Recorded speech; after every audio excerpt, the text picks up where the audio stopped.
Okay. So, ito i-unbox po natin ito. Order po natin, takip po ito ng kwan. Brake fluid ng ating pong motor.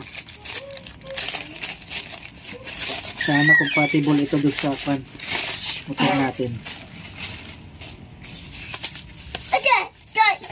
Diyos, ubay.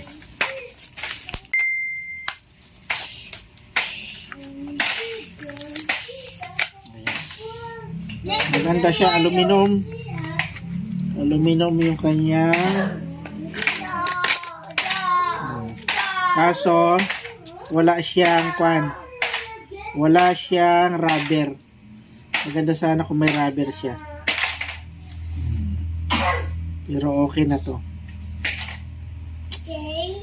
So, yun. Kita nyo po yan. Ito ang may rubber sa kanya. Ito, screw.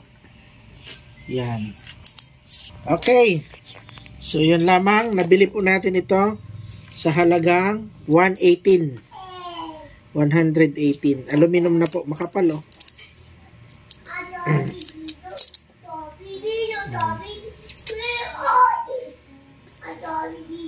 Ayos.